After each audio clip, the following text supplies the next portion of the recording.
ભેગો કરે અને એ પછી એ જન્નતે મિશન દલ લેક બનાવ્યું અને એમાંથી આજે દલ લેક કોઈ પણ કાળે ગંદકીથી ખરાબ ન થાય એના માટે પિતા પુત્રી પોતાની શિકારા લઈ અને નીકળે અને આ બધો કચરો ભેગો કરે છે. નાઝિયા હુરા એમને અમે કાશ્મીરથી બોલાવ્યા. એમનો ભત્રીજો, એમના ભાઈનો દીકરો એ જન્મથી અંધ હતો. એનું એજ્યુકેશન કેવી રીતે થઈ શકે એ કરતા કરતા એના જેવા બાળકોને એમણે ભેગા કર્યા અને એમણે એમના એજ્યુકેશનની ચિંતા કરી. તામિલનાડુમાંથી વોટસન ચંદ્રશેખર હતા.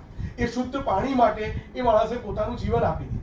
એવી રીતે કોઈ મેઘાલયથી આવ્યું, કોઈ આસામથી આવ્યું, કોઈ મણિપુરથી આવ્યું, કોઈ ઉત્તરાખંડથી આવ્યું. ઉત્તરાખંડથી ઘોડા લાઇબ્રેરી ચલાવવા વાળો એક વ્યક્તિ આવ્યો કે ઉત્તરાખંડમાં રસ્તાઓ ખડકાળ હોય, ચોપડીઓ પહોંચે કેવી રીતે, તો ત્યાં ઘોડા કરતા નાની સાઈઝ અને ખચ્ચર કરતા સાઈઝ મોટી સાઈઝ એવા નાના નાના ઘોડા હોય.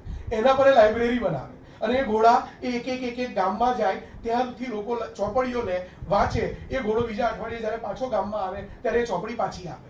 આવા લોકોને મેં આઈડેન્ટિફાઈ કર્યા, એવા લોકોને બોલાવ્યા અને દર વર્ષે આવતા વર્ષે ઓક્ટોબર મહિનામાં સ્ટેચ્યુ ઓફ યુનિટી ખાતે બીજી નેશનલ ચેઇન મેકર્સ મીટ થશે. અમારી ટોટલ 3જી મીટ થશે. પણ આ બધું તો હોલમાં થતું પ્રેઝન્ટેશન છે. એકચ્યુઅલ આ કામ કેવું છે એ તો ફિલ્ડ પર જઈને જોઈ શકાય. સો વી ડિસાઇડેડ કે આપણે યુગાંતર યાત્રા કરવી છે. યુગાંતર એટલે શું? આ યુગને વધારે સારા યુગ તરફ લઈ જવો. એક યુગ તરફથી બીજા યુગ તરફનું પ્રવાસ, એને યુગાંતર કહેવાય. તો જે લોકો યુગાંતર માટે પોતાનું જીવન આપી રહ્યા છે એમના નાના નાના પ્રયોગો એ જઈને શીખવા. ગઈકાલે મોહનભાઈ સાહેબ સાથે બેઠા હતા અને કનકપુરની વાત થઈ. હવે આવા કનકપુર જેવા 50 પ્રયોગો